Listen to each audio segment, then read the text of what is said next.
Hello, beautiful souls. This is Ashley Pitzer, your host with Practicing Life.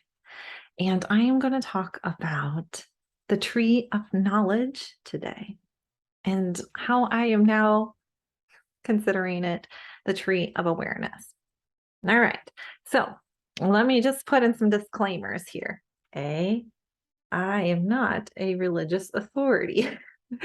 To B, if you will, whatever I tell you, it is not meant to change your value or your belief system. If you want to keep thinking what you're thinking and believing, if this triggers you, that in a way is a good thing because as a coach, my job sometimes is to trigger people because I want people to think for themselves. And almost everything that you have learned in life, you have learned because somebody has taught it to you. And as somebody who is a brain expert and I understand how the brain works, right, especially with subconscious reprogramming, I understand that when you are, from an infant up to like, let's say 10 years old, sometimes everybody's a little bit different, but you could be 8, you could be 9. Some point you start to develop your ability to critically think for yourself and to question things. But until that age, you will accept everything you learn as the truth, right? So what you need to understand is that when I grew up in those primitive, impressionable ages, when you're not able to think for yourself, I did not go to church. When I got married, I had to be converted into my husband's religion in order to get married in his church. And then I spent the next 20 years essentially in that church. Now, growing up, even though we did not go to church, my four, closest friends that I would spend the night with all the time on Saturday night and was caused to go to church, I would tell you that I would go to church all the time with different religions. In fact, my very best friend was Mormon, which I wasn't allowed to go to her church, but all the same, I grew up in a really interesting time because my parents didn't, necessarily go to church though they believed in God. I believe in God, but I have been exposed to a lot of different religious beliefs. And I've also, I can't even tell you, I have been exposed to so many different religious beliefs and learning different ways of looking at the Bible. I am not a reverend. I am not a priest. I am not a qualified expert in this. I am only someone who has experience in a lot of different things. And so, whatever I tell you today, if it is insulting, if it triggers the daylight side of you, that can be a good thing. And I am not asking you to change who you are and what you believe in, but I would love it if whatever I tell you gave you cause to think. And what I'm also going to say as a disclaimer that I wasn't there when God had the tree of knowledge of good and evil. I wasn't there. So everything I'm telling you is just a theory. Now, why am I telling you this? Because I am a person who meditates every single day. And I journal often after my meditation. And so when I journal, it's so freaking interesting what comes to me. And a lot of things come to me that are controversial, and this is one of them. And I'm going to share it with you because, whether I am right or wrong, it is not about being right or wrong for me. It is just about evolving. And to evolve, you must learn. And you must make learning, in my opinion, about learning. So if you're right or wrong, it's really hard to learn because you can only focus on doing a certain way, a certain behavior, a certain thing, because that's what's right. And anything wrong isn't available to you. And that makes learning really, really difficult. Like learning is being able to look at something objectively and draw a conclusion about. So this is just theory. If you would like, take this whole podcast today and just treat it as a fantasy novel, as a TV show. What you're hearing today may be garbage to you. That's okay. That is okay. If you think I am wrong, that is okay. Because I can't tell you that I know the truth. I am just sharing to you what came through to me, through source, through spirit, when I journaled this morning. Okay? That's it. You can make it mean whatever you want it to mean. I am not here to pick a fight with you. So anyway, So interesting enough, when I was journaling this morning, for whatever reason, I love spirit. I love the way that spirit just pops in with these random ideas. I started journaling about the tree of knowledge, and thoughts I've never had before came to me. And so I'm going to share them because I love epiphanies. I love learning. I love questioning things. It's fun to me. And it also helps me understand myself and life better. All right. So the tree of knowledge came to me. And one of the things, I should actually grab my journal. I'm going to pause it. I'm going to pause. I'm going to grab. Okay. So one of the things that came to me was why would God give us everything and then deny us this wisdom over what is good and evil?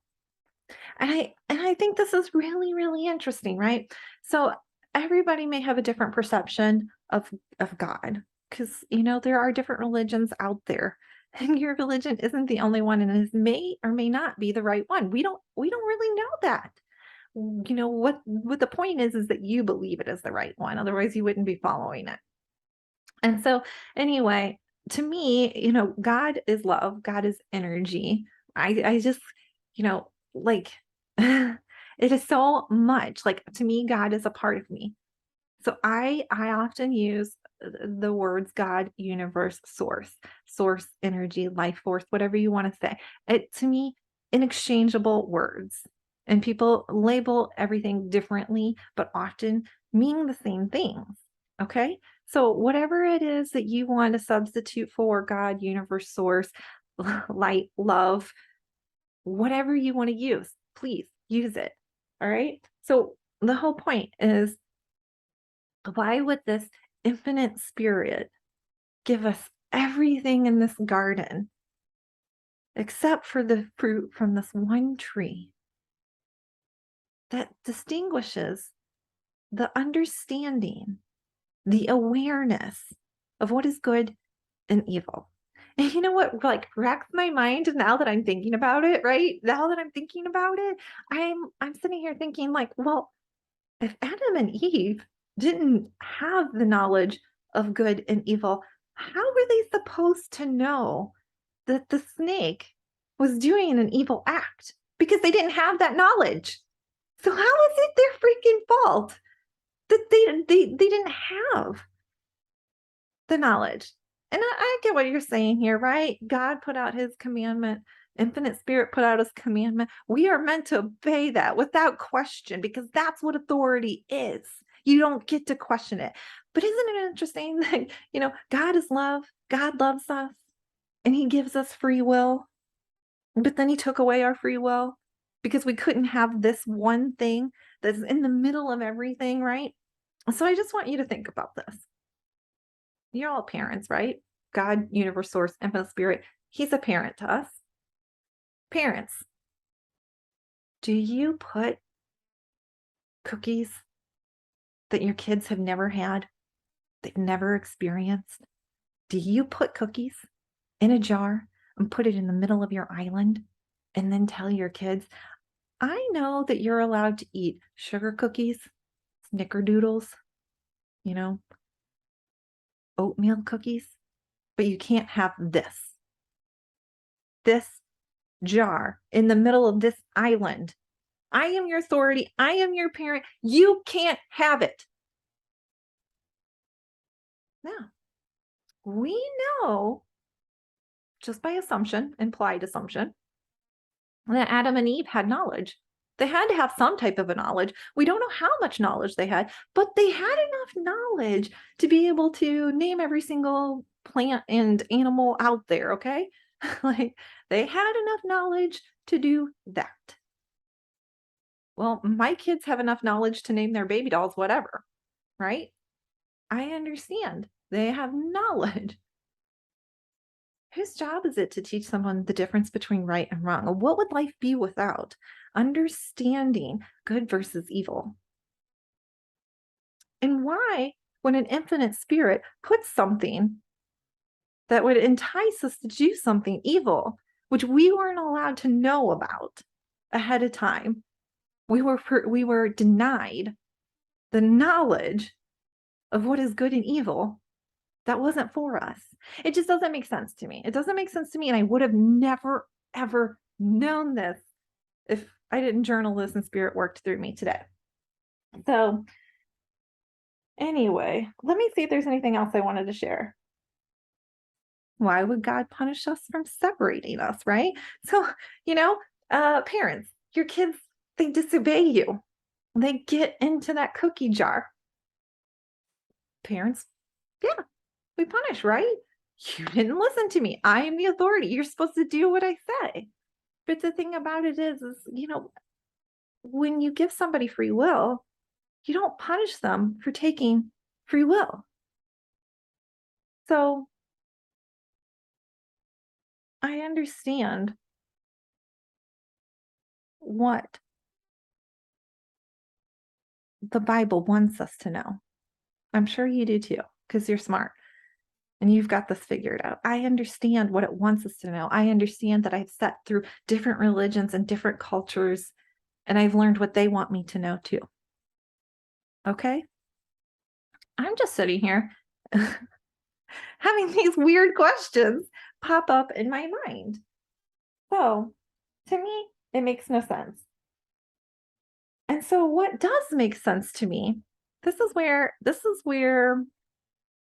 you know, my belief systems have changed. I used to be I used to teach interdenominational Bible classes, right? So it didn't matter what religion you came from. I used to teach the Bible. Isn't that so crazy? I so hook, line, and sinker believed in everything. And what's really interesting is like I did not grow up having any type of declaration. But at one point, marriage, I became this person. And so I understand where a lot of people are coming from. And and so right now I'm obviously on a different type of spiritual path and I'm learning different things. And so I sometimes think, like today, it came to me that maybe it wasn't the tree of knowledge of good and evil. But one of the things that I am learning, and this may be so far off from what you believe, and I understand that, but I'm just believing that we are infinite spirits. We're infinite, cosmic, powerful beings. So that my spirit existed before I came into this body. And when this body, this vessel, this temple passes on, my spirit is still going to exist. Now, in a lot of religious cultures, you probably believe something along those lines too. Because you're working really hard right now to be a good person and to follow this model that has been laid out for you so that when your body passes on, your spirit can go to heaven. But where was your spirit before it came into this body? How did it suddenly be created? All right. So for me, what I believe, and it's okay that it's not your belief system, but what I believe is my spirit is infinite. My body certainly isn't. I am a mortal being. I'm going to pass away. I'm going to have a certain amount of numbered days in this life, but my spirit is going to go on. So I would tell you that I probably believe in reincarnation along that lines, right? Because my body's eventually, if I haven't learned the lessons that I need to learn in this lifetime, it's going to go into the next body, right? So I was thinking about this from those of you who are on the same type of path as me, that maybe it isn't the tree of knowledge, but the tree of awareness. Because here's the thing. If you're following the line that I'm following, the path that I'm following, one of the things that I have learned in this path is that, how do I word this? Is that you have lessons that you have to learn. And these lessons, if you don't learn them, are going to carry through to the next life. And so then you have to learn your current life's lessons and then the past life lessons. So I'm going to guess that one of my past life lessons was over money, right? Because I ended up being in a situation in this lifetime where I have money, but my brain thinks that I'm broke. So I had, let's be really clear, I had a scarcity mindset. So I had to learn this lesson to overcome this and to realize how abundant I am, that abundance is everywhere, that it is freaking brilliant, that I now understand that I can just look at the number of leaves on a tree and realize how much infinite spirit, God, source, universe has blessed us with all of this abundance, abundance of food, abundance of shade, abundance of sun, abundance of night, like abundance of animals, abundance of food. There's so much abundance everywhere. Right. So I understand this now. So that was one of my life lessons that I needed to learn, and I've learned it. So I got to think where I'm going with this. I lost my train of thought here because I get into these things. But so if my spirit has to keep evolving and learning, that means that I'm going to have to learn to think for myself and to learn my life lessons, not what all of society tells me that I'm supposed to know and understand. It means that the spirit that is within me, my spirit, is connected to the infinite spirit, to God, universe, source. It is connected. It is connected. And therefore, there is a source within me that is all times divine and infinite and is part of my authority. And I have that free will to go off and experience the lessons that I need to learn. So, the tree of awareness, one of the things that I believe is that in between our lives, so when this body passes away and I float up as a spirit and I'm reconnected into the, cosmosis with my family of light, that I can choose to come back and learn the lesson that I maybe didn't learn or learn a new lesson, right? And so in that in between stage, I'm in full awareness. I can look at all my lifespans and see, where I learned, where I didn't. I can learn and I can observe, right? So, but when I make the agreement to come back into this dimension and to reincarnate as somebody else, my same spirit, but I'll look different. I'll be in a different society. I'll have possibly a different gender, right? It's whatever I choose to incarnate as to learn my lesson so that I can evolve. When I choose to do this, I lose my awareness. And that is one of the things that I had learned through this spiritual path. Is so every time you go from that infinite cosmic being that's just a spirit, you're completely aware and you know things. And then you come into this body and you lose your awareness. And part of your job is remembering. And how do you remember? You remember by trusting yourself, your instincts, your inner knowing. But we can't do that if we're constantly making other people the authority of our life.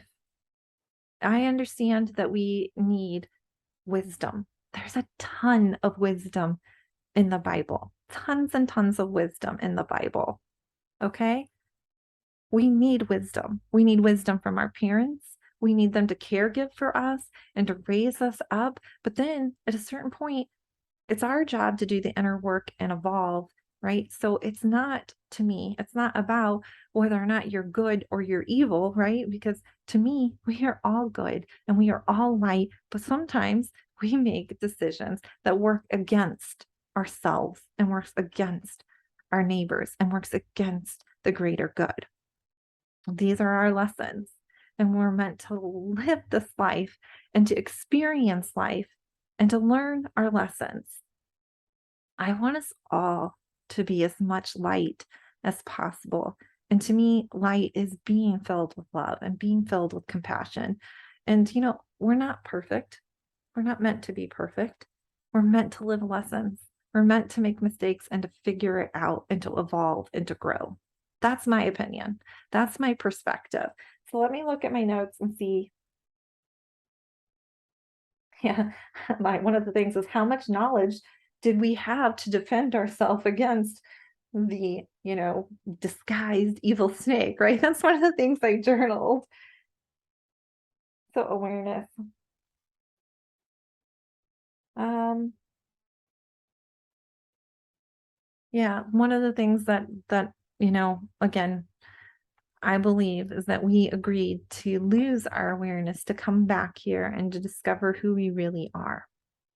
So I hope this all was enlightening to you. I know this is probably way out there for many of you. Just know we all start somewhere, we all learn something, and we all grow.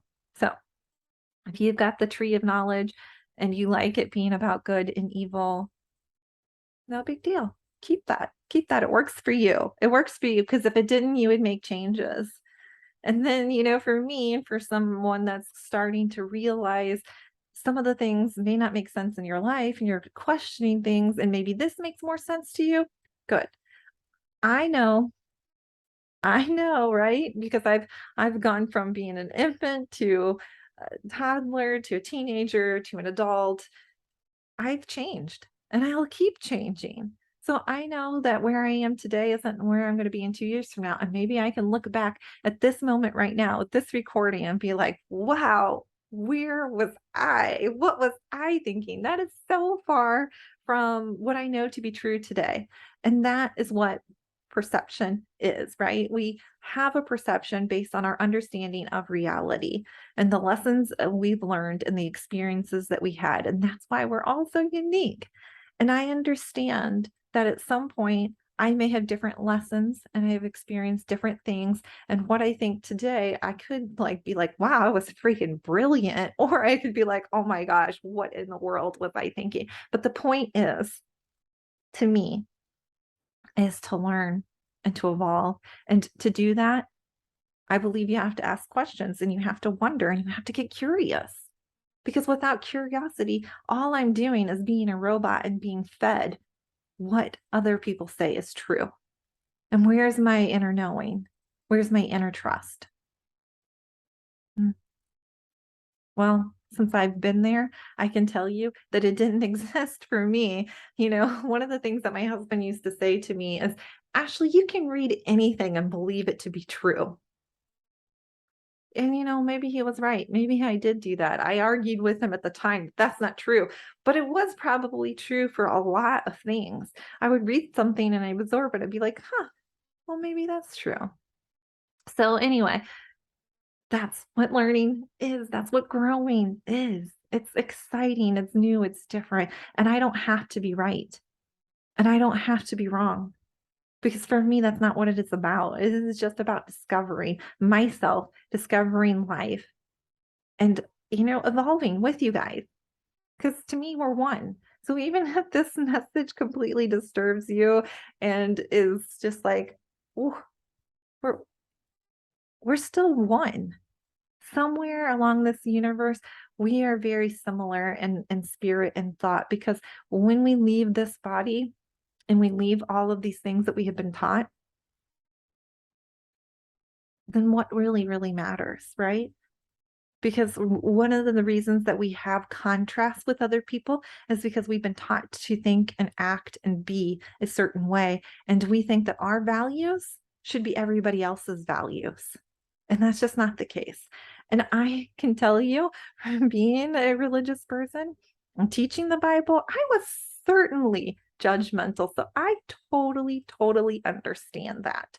One of the things actually when I was really little, I always wondered, like, how did these people know that they're right? Like, I seriously, when I was little, I couldn't understand why in one religion you were allowed to, go directly to God. You're directly to God in prayer. In another religion, you had to do Hail Marys and you had to go through a priest. And, like, I could not understand all of these things. And then they would say something like, you have been sealed, you've been baptized in the Spirit. You have been baptized in the Spirit, but to get to that all-knowing Trinity God, you got to go through me. You got to show up and worship here in this place. You're sealed with the Spirit everywhere you go. Spirit is with you. How else do you interpret being sealed with the Spirit means? Anyway, that's besides the point. I will say, I wish you all the best. Much love to you. I'll see you on the next episode. You matter.